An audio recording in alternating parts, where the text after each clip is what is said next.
Does GoPro finally have some competition? The DJI Osmo Action.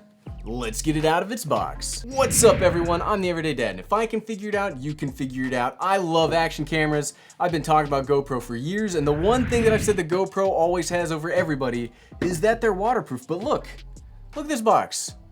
This camera waterproof. So let's crack it open. Let's see what we've got today.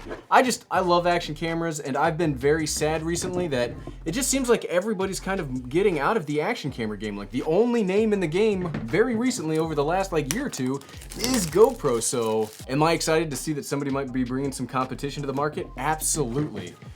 Would I want DJI coming into my marketplace making new stuff? Probably not. So today we're gonna unbox this, see what comes with it. We're gonna do a quick initial impressions test. We're gonna set it up. We're just gonna see how it looks. So without any more further ado, whoa, we almost broke it right there. Let's not break it day one. Let's move you out of the way. And I just tore the box. Way to go, Everyday Dad. Can't even open a box correctly. So there's nothing else in there. Uh-oh, I heard it. I heard it. Please do not eat the silica gel. Safety message from the Everyday Dad. This stuff, it's dangerous. Why do I keep throwing those? I gotta pick those up. Okay, so we've seen what's in the box. Let's see what's in this smaller box. Something that I'm always disappointed with is that action cameras do not come with enough accessories. And it looks like my disappointment is continuing. Okay, for more information, I will visit the DJI website. We've got a little book. I'll give DJI credit where credit's due. They always give you some kind of reading material, so literacy is definitely a big up from DJI. What is this? Oh, is that the battery? Okay, I like that battery. What do we got here? Some kind of mounting option. I don't know how that, okay. So it mounts to this. We got a little, looks like a proprietary kind of mount. I'm not a big fan of proprietary mounts because everything is run by GoPro these days. I mean, you do get the 3-prong little screw in there, but is there a screw? Okay, there's a screw in this little bag. Get the bag open. So we've got a USB. Come on, there we go. So we've got a USB to USB-C cable. Excellent, I like USB-C. We got an additional, we've got a screw for that. Ooh, I like, do I have a regular GoPro? So this is the standard GoPro thumb screw. It's always a pain in the butt to screw tighter. I like that this is a little wider and that it should be easier to crank that down, because if you've ever used an action camera on a mountain bike or something where you're doing actual action, you always need to buy one of those additional screws to crank this thing down, because the cage always moves a little bit. So I like that might potentially fix the problem. But enough of the ancillary accessories that are not as exciting as I hoped they would be. We've got the Osmo Action. Let's take off all of the screenage. Come on. The screenage, it's got the big thing about the Osmo Action is the dual screen. So it's got a front screen and a rear screen. And I like that, like GoPro, it comes with a mounting cage. Let's take this off also. Ooh, boy. Okay, so the battery itself, that's handy. The battery itself is its own water. I'm curious how waterproof that will be. Yeah, I'm curious. I mean, it's got a little gasket around it, so that should be pretty darn waterproof, but that's unique. Something that is frustrating when you're using a GoPro is trying to take this on and off or open it. That's always kind of a pain. That is a unique, clever way to get the battery in there while still making it waterproof. So we've got the front screen. We've got this front little screw on. You can put ND filters and stuff on here, I bet. We've got buttons. We've got buttons. What's that button do? We'll figure out what all of these buttons do. Looks like we got microphones on the top, on the side. I don't know what this is. Hopefully this is also a microphone, because if all the microphones are on top or on the side, that's pretty rough. So let's turn it on. Let's see what we got. Do we have battery life? Oh, I love that it has battery life. English. Activate with DJI Mimo. DJI Mimo is the same app that you use with the Osmo Pocket. There we go. Okay, so we got 4K 30, EIS is on. That's what I'm really excited to hop outside and see how it works.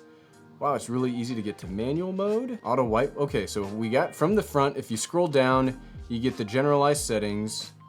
If you scroll to this side, I assume that's how you check the files inside of it. We don't have an SD card hooked up to it.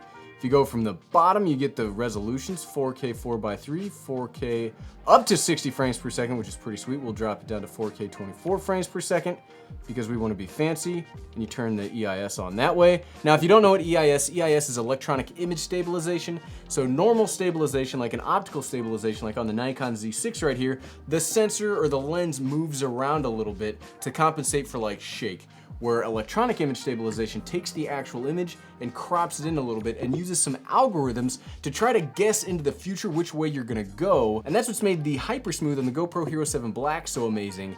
And from what I've heard, I have a policy on not watching videos about stuff that I'm gonna check out. What I've heard is that the stabilization on the DJI Rocksteady is as good or better, which I cannot wait to see. So it looks like we've got 720 up to 240, we've got 1080p up to 240, 2.7K up to 60, 2.7K 4:3 up to 30, 4K up to 48, 50, or 60, which is pretty cool. I like that they give you all of those options if you want to do like double speed. If you want to do double speed for 24 frames per second instead of 60, which is cool. EIS on, EIS off. Does it have 4K 60 EIS? Yes, it does. Excellent, excellent, excellent. Okay, let's drop that down. Let's check out the manual mode really quickly. So we're in manual, ISO, shutter. So if you want to do the shutter speed, if you want to follow the 180-degree shutter angle, we're at 24 frames per second, so we need to be at 50 frames per second now. ISO 100, we'll keep at that because we do have some pretty bright lights in here. So let's go down, white balance, auto white balance, no, custom. So we'll do 5500 to make sure that it's white balance. I don't like that generally on cameras it'll say like daylight, cloudy, fluorescent, tungsten, it'll give you those options. Color, what do we got? We got normal or Cine-like D. Well, for today, we'll just do normal because this is a quick impressions video. We're not gonna be doing anything crazy. D-warp, now this is a feature that I'm very excited about. So one of the problems with action cameras is they have such a wide field of view that you get that fisheye distortion. Sometimes it can make you sick. This D-warp is supposed to take that off, which should be pretty exciting. Format MP4, we'll leave that just like that. And okay, we have manually set this camera up. That was really pretty darn easy. And then I like that it shows you everything. Where does the SD card go?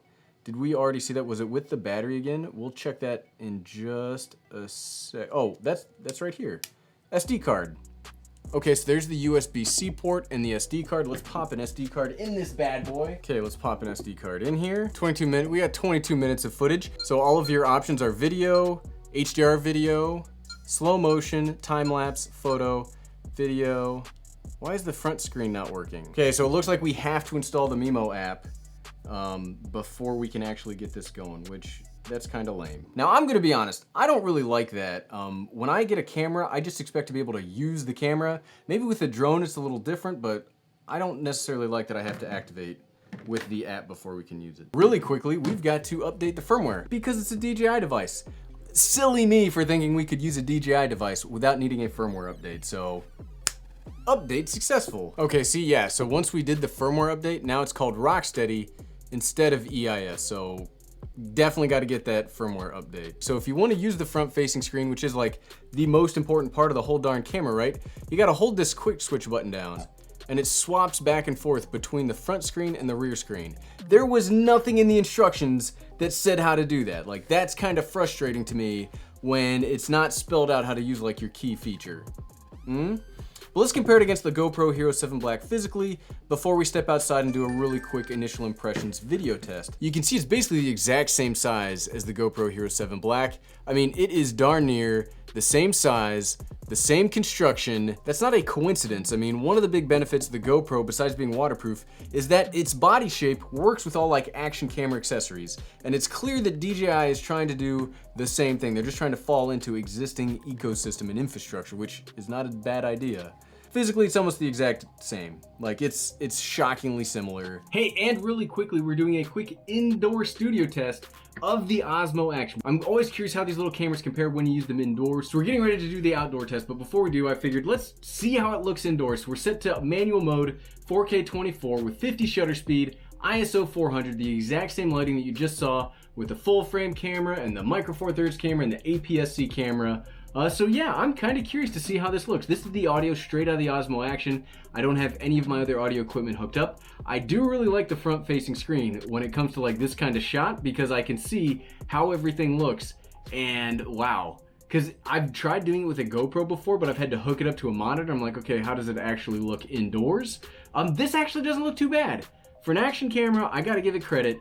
This doesn't actually look too bad. But okay, enough of that. Let's hop outside real quick and see how it would work with the stabilization, with the walking around, with as a vlogging camera. Let's check it out.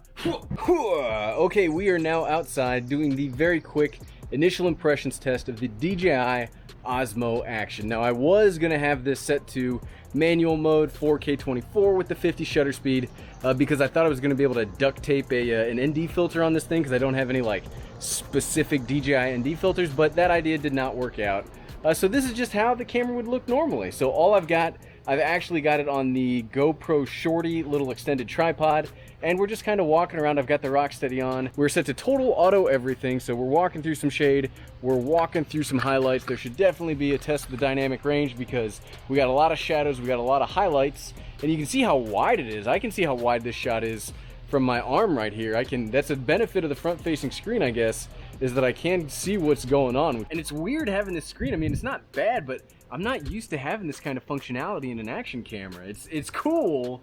One of the things is though, like, look how wide this shot is. Like, I'm pretty far away and I look pretty tiny, and my face is like right up against it now, and I'm pretty close. So being wide and with everything being in focus, it's kind of hard to find use in a screen, but I'm sure I'll find use. I love, you know, front-facing screens. I like being able to frame my shot. I like being able to make sure that my shot looks good, or make sure it's not overexposed, or see how everything's going. So yeah, this is the quick initial test. I'm excited to go inside and see how this footage looks. You guys gotta let me know whether you like how this footage looks, because if I can find this to work out pretty well, maybe this will replace my GoPro, which is not something I thought I would ever say, because the GoPro Hero 7 Black, I think, is the current pinnacle of action camera development, but I don't know.